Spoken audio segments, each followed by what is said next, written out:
Hello, and welcome to EPR with your favorite environmental nerds, Nic and Laura. On today's episode, Nic and I discuss taking different career paths to achieve your goals.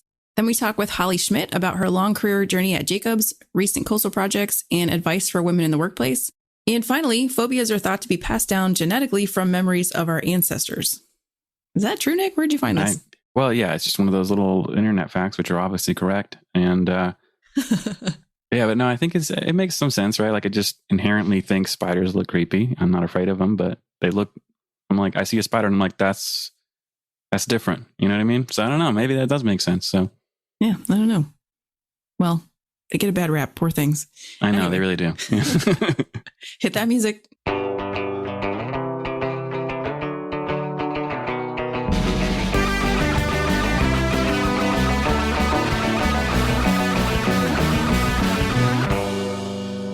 Hey, gang. The NAEP Annual Conference and Training Symposium is set for Fort Lauderdale, Florida, May 16th through 19th, 2022. And guess what? Submissions for abstracts are now open. NAEP will be accepting abstracts through November 15th, so please submit your proposal today for sessions, posters, panels, and more. Sign up at www.naep.org. Laura and I love doing this show. If you love it too and would like us to keep doing it, we need your help. We can't do it without our awesome sponsors, so please head over to www.environmentalprofessionalsradio.com and check out our sponsor form for details. Let's get to our segment. What did you talk about with Hollie that would be interesting to kind of piggyback? I know, I've been trying to think about. We talked about like how she got started. Well, and the fact that she got started so early and just stayed with one company it sounded like her whole career. She started with Jacobs and is still there after 23 years, which I was so envious about. I would have loved to have taken that path. Well, yeah. And that could be a good subject. Paths, yeah. Because I think that's what people think happens. It doesn't happen that often. No, it's pretty rare to stay at one company your whole career, I think, especially now. I'd say that used to be more the norm, but it is no longer the case. Or even the same career. Like, oh, yeah. You know, I think most people that I know or that we even have on this show, they're not doing what they thought they were doing when they started out. Oh, of course. Yeah. And then, I mean, one of my bosses worked at, I guess it was, he worked for the state as doing like waste management. And from there, NEPA, because those two are really connected. They are sort of, they're kind of tangentially near each other, but it's a totally different thing. And before that, he was doing mosquito recovery. Or recovery. He was save the mosquitoes. Yeah, save the mosquitoes. Yeah. Good Lord. No, he was the opposite of that. Getting rid of the mosquitoes. Mosquito control. Mosquito control is the word I was looking for. Yeah. Wow. So we're on fire today, I think. And but I think it's interesting. I like that everybody has a different path, and they're not always even linear. Not even always doing the same job. Right? Sometimes. Like the CEO for one of my companies previously, the two previous CEOs, one of them was, engineer, vice president, president, CEO, like straight line, really dull, boring progression, but that's what it was. And then the other was like engineer, marketing director, business development, another, senior engineer, business development, marketing director, president, CEO, or whatever it was. Like, so it was just all over the map. It went to all different kinds of states and totally different clients. And that was the path he took. So I don't know, you've probably seen a few wild ones yourself.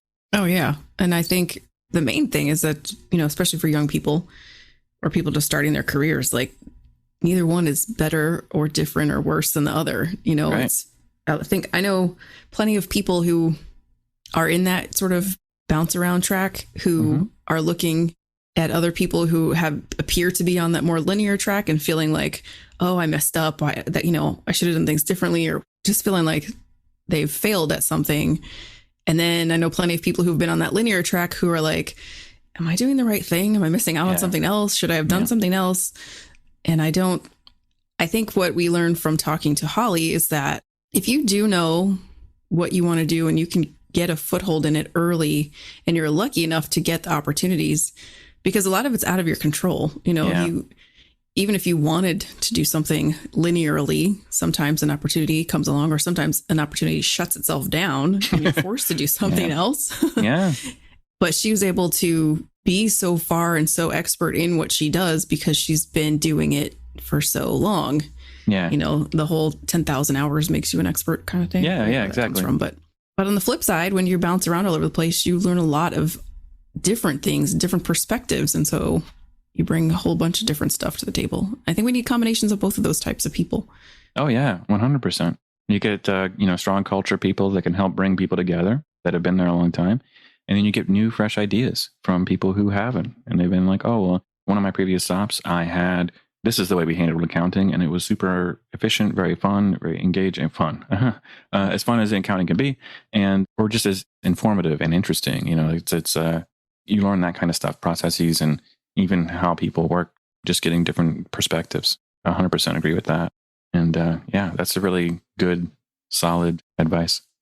Don't worry too much. It all works out. Like somebody gave me that advice a long time ago. It's like, don't think too hard about your career. It's good to have a path on where you want to go, but the opportunities you have no idea will come out of nowhere. And like you said, they'll either, one will get shut down, one will open up. It's good to have an idea, but don't stress too much about it. Yeah. One of my favorite scenes is from the end of Tombstone when Doc Holliday is with Wyatt in the clinic, whatever you would call it. Yeah. And he's like, I just want a normal life. And he's like, there is no normal life, Wyatt. There's just life. Yeah. I'm like, yes. Exactly. Exactly. Side note, great movie. Just want to put that out there. Great movie. I'm your Huckleberry. Yeah. All right. Now, brilliant. Before we go off on that tangent, let's get on to Hollie's interview. Perfect. Welcome back to EPR. Today we have Hollie Schmidt, Director of Resilience and Sustainability Business Advisory with Jacobs, and she was a recent speaker on the NAEP Coastal and Climate Resiliency webinar in August, where she discussed a project at Tyndall Air Force Base. Welcome, Hollie. Thank you for having me. Very excited to be here. Yeah, we are excited to have you. And Nick sends his regards. He's disappointed he's not here today, but he has submitted some questions for me to ask on his behalf. But I was reviewing, your bio and your LinkedIn, and you have a lot of responsibility to do a lot of really cool stuff. So maybe if we could just start with you telling us about your current role at Jacobs. Sure. Well, I've been with Jacobs for 22 years, so quite a while. And I originally was hired into Jacobs, unlike many other people in the area that I work in, urban design, planning, landscape architecture, master planning, site selection. A lot of our folks have come through acquisition. So whether it was Carter and Burgess or CH2M Hill, more recently, but I was hired in 2000. I had about 5 years under my belt and had come from a small boutique landscape architecture firm and practice. I did a startup in St. Louis for a company called SWT. Shout out to Ted Spade and my original mentor. He really taught me a lot about business. And then I went to Roy Ashley and Associates in Atlanta, Georgia, and I joined Jacobs in 2000 in Atlanta. So at that point in time, it was a startup called the Advanced Planning Group. And it was really a core business around pre-design services being done by facility programmers, so people who were trying to figure out workforce and the types of workers that you're trying to accommodate, the spaces that they need, and then designing buildings around that function and master planning. And so I really came through this amazing hybrid group of thinking about large scale planning and programming before you actually designed a building or that you designed the space. And so because we were a startup, I was the 10th hire into the group. I was 26 years old and I just turned 49 yesterday. So got to celebrate my birthday with a great conference this week. But what I really liked about it is that from their master planning perspective, they looked across all of the disciplines. So it wasn't buildings driving the master plan. It was people and the function, the land area, the ultimate build out. There was a long vision associated with that. And so coming up through that environment in Jacobs, you really began to understand the full picture. Mm-hmm. And environmental has always been a big part of that, whether that's in understanding the natural conditions, whether it's understanding constraints and contaminants, whether it's designing around conditions that could, be a resilience factor like flooding that you want to preserve and protect, like habitat and culturally significant areas that you want to emulate, like native habitat, and really making that front and center in terms of our solutions. So, like I said, 22 years with Jacobs, and I really came from being a junior hybrid support planner or a young professional. Got a lot of responsibility because we were a startup. And as we grew from 10 people when I joined it to about 140 now, I've been given a lot of opportunity, probably earlier than most, because we were growing and I was able to take advantage of that. So I've really focused in on master planning and site selection for growing, diverse, and large projects. And we really work across all the markets at Jacobs. So Jacobs does everything from water and infrastructure and utilities and bridges to buildings and health and biopharma and military and federal civilian, semiconductors. We have rocket scientists, so depending on the project that I'm working on, I get to work alongside and learn and facilitate these real diverse professionals and really learn a lot. I mean, it's just on the job training. And so yeah, I love it. Every day I get excited about the work that we're doing. And recently I was asked to be the director of a new business advisory called the Resilience and Sustainability Business Advisory. And that's really intended to take all of the resilience-based work that Jacobs is doing and the sustainability and sustainable-based work that we're doing and have a tip of the spear business advisory that's intended to engage with the C-suite and the top brass of the Jacobs customer base and be that portal into the company so that we can really be a trusted business advisor to our clients as they're going through this journey of trying to be more resilient and trying to make, do their business successfully with less impact to the environment and really get into this positive situation with the built environment and making sure that we're encouraging preservation of natural habitat and our natural systems and benefiting from the ecosystem services that we get and making that as pronounced as important as the built environment. So it is a lot of responsibility, but it's just fascinating. And I absolutely love and savor what I do every day. That's awesome. And it sounds like you work with a lot of different types of customers. Do you have, in the business advisory, is it across the board industries or is there a specific kind of customer that you work with? We will work with any customer that Jacobs encounters, whether that's a country or a municipality or a state, whether that's a governmental entity or a corporation, whether it's a partnership and a conglomeration. I have no selection criteria except that I really want to work with clients who are ready to make transformative changes in their organization. And so we do have specialization. So me personally, I have a lot of federal experience, whether that's federal civilian or Department of Defense. I've worked with a lot of our industrial clients, whether that's, petrochemical, manufacturing. We do a lot of research and development in health and biopharma. We've done work for entities like the Centers for Disease Control and really understanding those complex research and development facilities. But I work alongside people who have experience really across all the markets that we do, whether that's aerospace and technology or space. I was just at Idaho National Laboratory last week working with them on their nuclear fusion reactor clean energy program and how to attract to the site. So it's varied. It's varied and as interesting as it is diverse. Yeah, that sounds really amazing. So how did you get started on an environmental career path? Did you know that you wanted to work back then when you were in school? Did you know that you were going to be doing something environmentally related? Was that important to you, or were you in school for just architecture and you kind of led this way? Well, initially I thought I wanted to be an architect. I actually had a drafting class in high school where I was the only girl in the class and I was a cheerleader, and I would I'd walk out to the shops area, and the class was architectural drafting for mechanical parts and buildings. So the first class I'm drawing, cogs and auto parts, and it was really a funny environment and funny class, but I loved it. I loved the mechanical piece of it. And then when we got into designing a building, that was just for me really a moment. And so I had a very encouraging instructor in high school, and the guys around me were very supportive. They just thought it was funny that this cheerleader wanted to draw mechanical parts. So when I got accepted to University of Illinois in Urbana-Champaign, I wanted to go into architecture. Then I looked at the program. It was very heavily mathematically oriented, physics and structural, and, all the math that you would need to understand how buildings are built.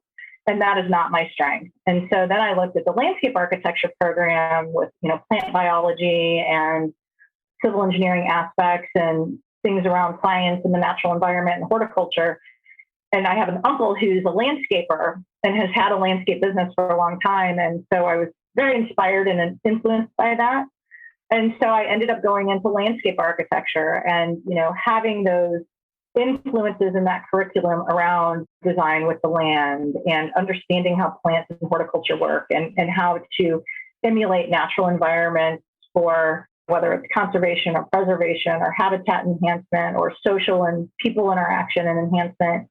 And I was very struck by the sociology of kind of the natural and built environment and how people interact in those spaces. And so I think inherently environmental sensitivity, environmental knowledge, and environmental appreciation is baked into landscape architecture. And as I was migrating from landscape architecture into more large-scale master planning, the importance of making sure that you're paying attention to those environmental factors and working with them versus against them, and seeing, multi-decades of a career prove out that making environmental important in our solutions is the right thing to do. And it really leads to some of the most successful installations that I've seen. Yeah, that's amazing. That's what you just said about you're either working with the environment or against it. And why would we work against it? That's what we've been doing for so long, right? So, well, eventually nature wins out, but sometimes we don't learn our lessons quick enough. We fight it if we can sometimes. Right. So you do all this great business advisory for other companies, but tell me about Jacobs. You've been there for 22 years, which is pretty impressive. So what keeps you going with them? What makes them so great? Well, being a part of the startup, which was the advanced planning group, and really seeing a consultant-based advisory services group come into this very heavy technical engineering, architecture, kind of built environment, enabling infrastructure, huge foundation of technical services has been exciting. Being able to work at the very front end of some of these massive programs, multi-billion-dollar projects and programs, and being able to see how all of that comes together in that planning space and the decisions that are made that begin to influence those projects has been very attractive to me personally, and just very exciting to be in a space where you see decisions being made that just drive the whole rest of the domino of this program and project development. I will say that in, around 2015, when we had our new CEO, Steve Demetrio, come on board, it was a very exciting time. It kind of coincided with that acquisition of CH2M Hill and the cultural transformation that we've gone through as a company as a result, I think, of those two things. That significant acquisition and the transition of our CEO leadership has just been extremely exciting for me as a woman, as a mother, as someone who has teleworked since 2004 in this company when it really wasn't widely spread. I've just been extremely influenced and excited and invigorated to see how we're diversifying, how we're really stepping up to the plate in our own ESG commitments, and how we are walking the walk in terms of diversification and inclusion. And I think for me, that's been a major reason why not only I've been supported in this organization for so long, but why I stay. And I'm seeing that really attract young people. And I have these key new hires that are coming on saying, one of the reasons I'm coming to Jacobs is because of Steve Demetrio and the culture of caring and, inclusivity that we're seeing at Jacobs. I've been really pleased. Yeah, that's really awesome. That's great to hear. So you have all these different projects that you're working on. Are there some or a certain one that you're most excited about? Well, there's one that I've just rolled off of that I talked about in your webinar series, which is the rebuild of Tyndall Air Force Base after Hurricane Michael.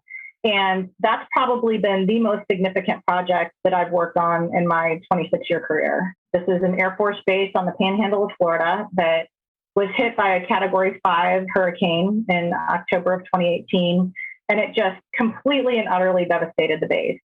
Jacobs was brought in as a sub to KBR to do the 1391 package for about 6 or 8 weeks, which is really the financing documents that you put together, you specify what needs to be built, and that's a funding request that goes to Congress for military construction dollars.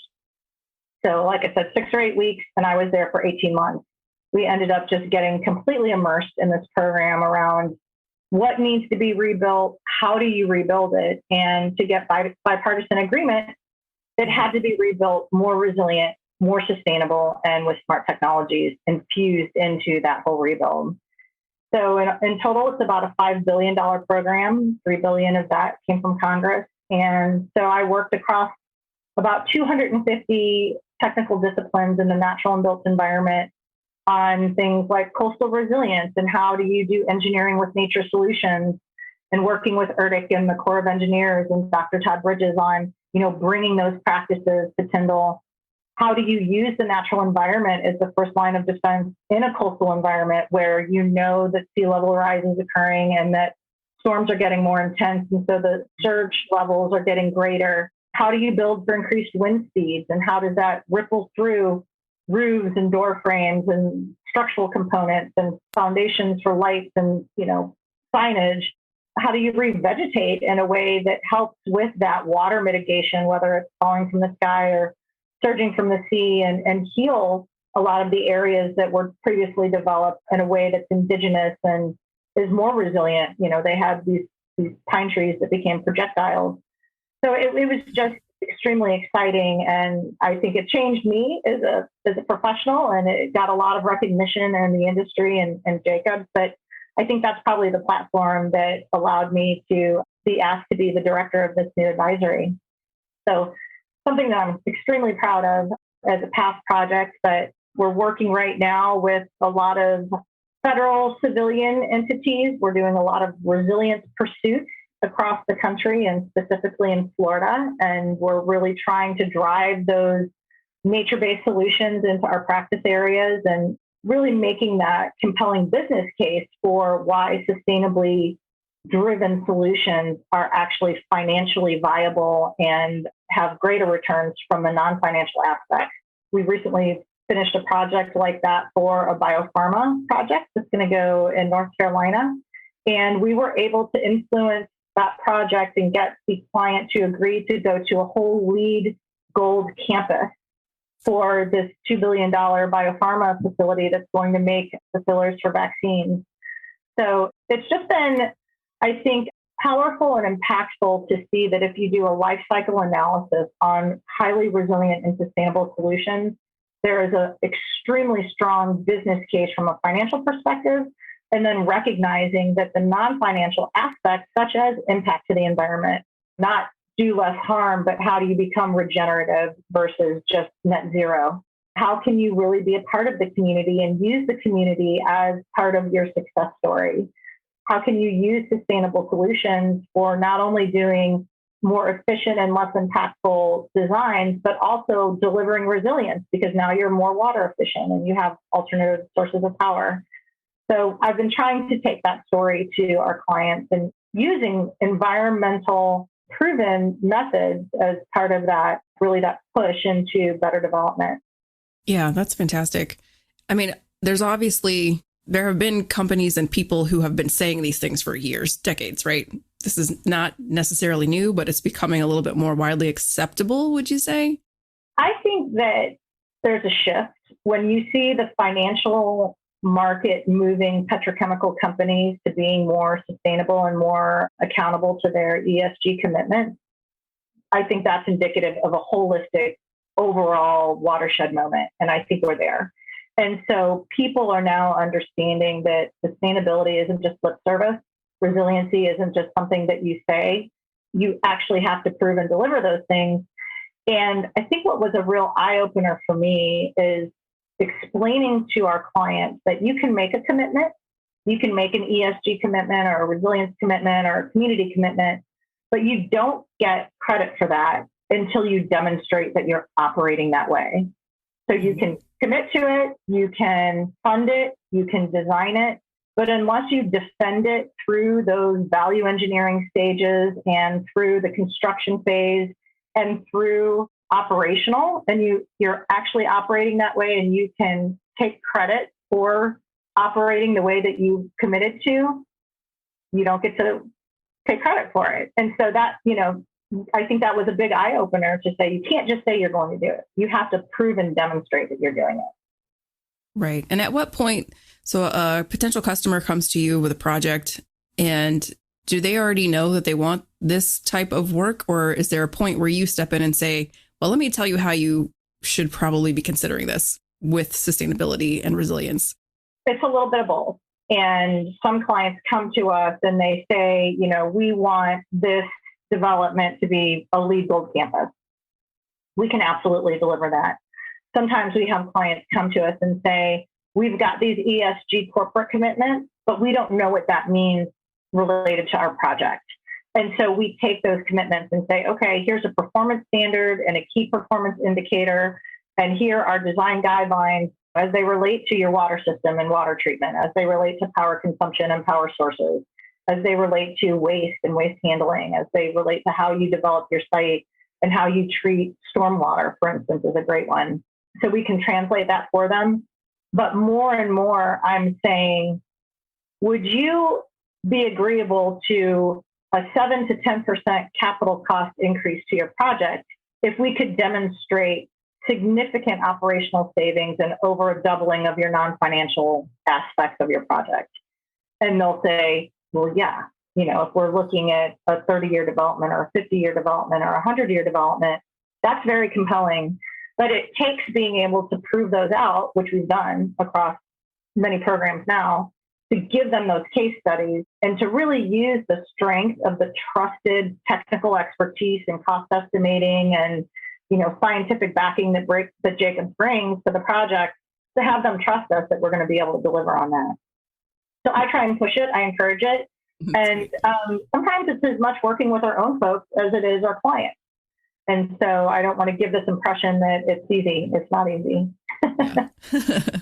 Well, speaking of that, do you, on your projects, like the Tyndall project or another project, do you mostly work with the customer interface, or do you also have to work with the public? Most of my projects, I'm working as the customer interface, as the facilitator of the interdisciplinary team. So that's usually my role, what I would consider being the facilitator or the lead, the master planner. We have lots of projects in Jacobs that have public interface, and we have lots of people who are very, very good at that public interface. I tend to stay more on the client interface and then bring in those gifted people that have that way with public interface, whether it's a public meeting, or I have run some public town halls as part of the Tyndall program, but I know where my gifts are, and they're a little bit more on the client side than the public interface. Yeah, I was just wondering if you had, like, in those town halls, if you're also seeing a shift in the public perception of the implementation of these resiliency projects. I think that the public has things that they want, which are healthy communities, safe communities, beautiful and walkable communities. And if you can demonstrate that your project is going to enhance their life versus detract from it, we talk a lot about kind of the re words versus the D words, so instead of devaluing, we're revaluing, or instead of destroying, we're restoring. And we work with a really smart gentleman named Storm Cunningham, and he has an institute called Reconomics. And he talks about, rapid and resilient redevelopment. And we're partnering with him to do restorative development in economies. And that's been one of my key aspects of the advisory, is saying, if we have the opportunity to guide a client to redevelop a site that's already been developed versus clear a greenfield site, let's try and do something that's restorative and revitalizing a community. And the public recognizes that, right? They understand what is valuable to them in their lives and in their families and in their communities, and what detracts from that. So I think as long as I can associate myself with positive projects versus negative projects, then I'll stay out of that line of fire. That sounds like a great plan. It doesn't help. I tried. Yeah. One of your focus areas is resiliency planning. What vulnerability trends are you seeing in regard to climate change, and what is being done to mitigate those future impacts? Well, there's many, and it depends on where you are.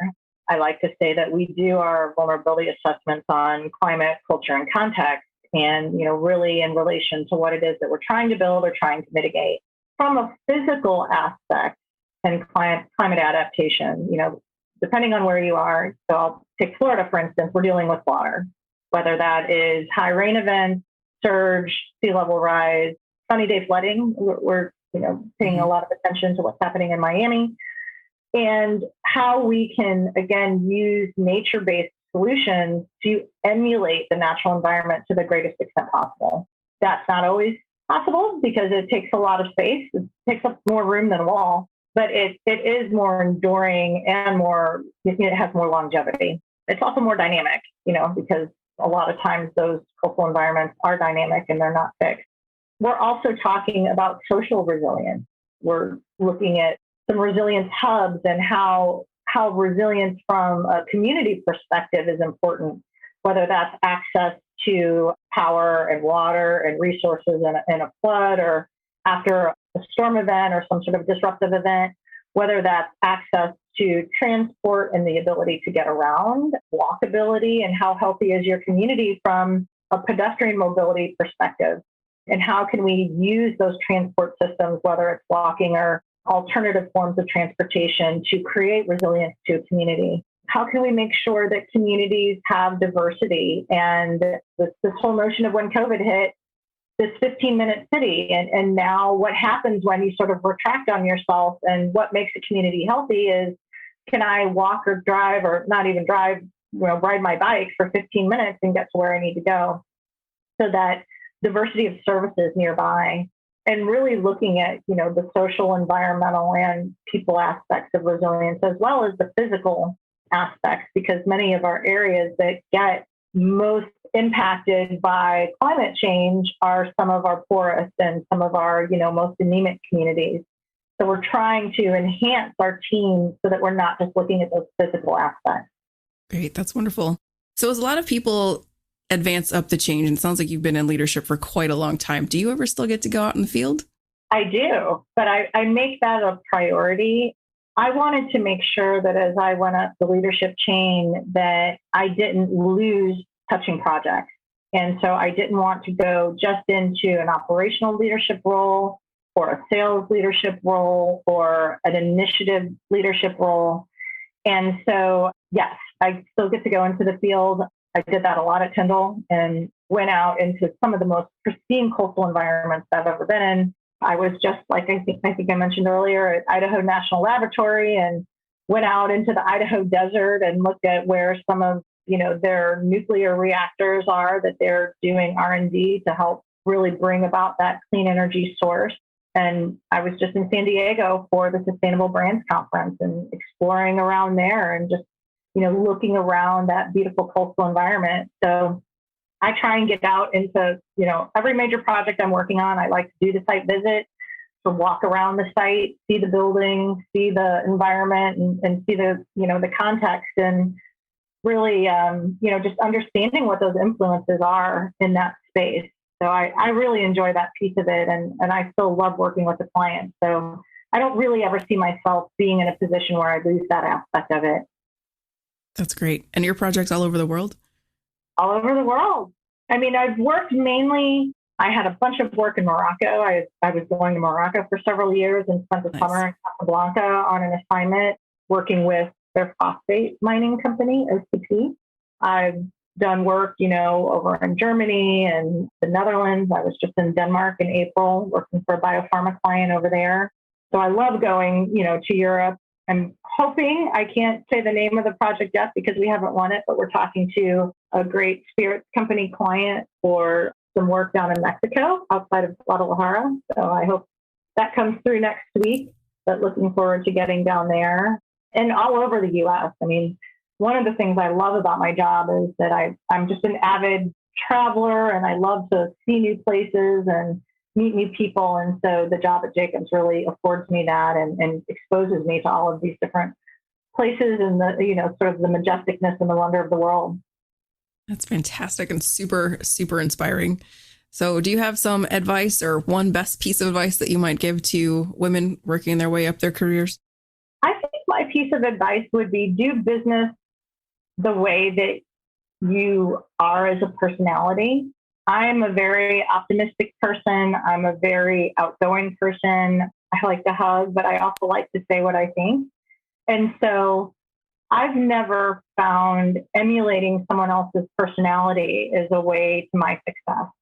And so I've been sort of unapologetically myself throughout my career while clearly being respectful, but at times maybe you don't be respectful. At times I've found it very helpful to say what's on my mind and to just be courageous and sort of fearless about what I really think is the right thing to do. So I think that would be my one piece of advice for women. I think that it's becoming much easier for young women in the workplace. I have a daughter who's almost 16 and she's very interested in engineering. And I think that it's become clear that having a female perspective in the problem-solving environment is beneficial. And we have a different way of problem solving, a different way of thinking, a different way of deconflicting, a different way of supporting and nurturing. And that's important. And we should have a seat at the table. And so I'm just very, very encouraged and enthusiastic and supportive of any woman in the workplace that I can come across and be a positive influence. That's great. Your daughters have an amazing role model here in you, which is fantastic. Well, and I love that advice. But it depends on the day. It's sometimes you don't know what you have, and it's hard to appreciate what you've got right under your nose. Right. But I'm sure that they look up to you. And even if they don't know it now, they'll know it later. Well, and I took them to Morocco with me, so I try and take them with me and to explain to them where I'm going and what I'm doing. And it's very powerful to be exposed to the world at a young age and to understand that there's so much out there, from a cultural perspective, from, the way that things look between mountains and deserts and sea and, fields and orchards. And I think that they will be better stewards of the world because of it. And I'm just excited that I have the opportunity to give them those, experiences. Yeah, that's awesome. Couldn't agree more. So what do you do when you're not working for fun? Well, I've just gone through my midlife crisis and bought an Airstream and a Range Rover. So I'm being all over Florida, which I love. I'm definitely a glamper. I love the environment, but I definitely, I want my solo stove and my oysters over the grill and my bottle of Pinot Noir. So I really do love doing that. I'm an avid reader. I love reading books, but I tend to shy away from business reading for pleasure. And I'll, pick up a good action adventure or sci-fi, or I love Carl Hyacin. He writes stories about Florida. I always love it when the guy who was just polluting the environment gets it in the end. And, I live in St. Petersburg, Florida, and it's just beautiful here. So I love going to the beach or to the waterfront. I've got friends with boats that I love getting out on the water and really just having that salt life, be that relaxer. Very cool. So we are just about up with our time here. So is there anything else that you would like to mention that I didn't get to ask you? I think that putting environmental considerations at the forefront of long-term planning is important. And I talk a lot with like Kira Zinder, who's our NAEP representative and an avid environmentalist, and some of our other folks at work. Victoria Hernandez, I worked with her on Tyndall. And there's a lot of frustration from them in the sense that, environmental, whether it's, an EA or an EIS or NEPA or other environmental considerations, are not prioritized. And I have made a point to do that, even though I'm looking at all aspects of development. Number one, because it'll kick you in the butt if you ignore it. I mean, it's a long pole. There are requirements you're going to be held to, and if you don't pay attention to them, they will delay your project. And that's where the frustration comes from, because we know that it has to be done. And instead of putting it up front and making it a driver to the solutions and incorporating those considerations at the very earliest phase, we almost treat it like an afterthought. And then it becomes something that is a challenge or a constraint. So I really want to flip that story. I want to take environmental consideration and environmental aspects of large-scale planning and programming and put them up front. That we are inspired by nature, that we are cognizant of nature, and then from an environmental perspective, apologies for my dog barking, environmental perspective, we are prioritizing that. Yeah, that's a great message. And finally, is there some place, if we like to, open this up for people to network with our guests, especially people who are working in their careers and trying to figure out their career paths, is there a place you would like to direct people if they might want to get in touch with you? Absolutely. I'm on LinkedIn. And so that's probably the best way to find me.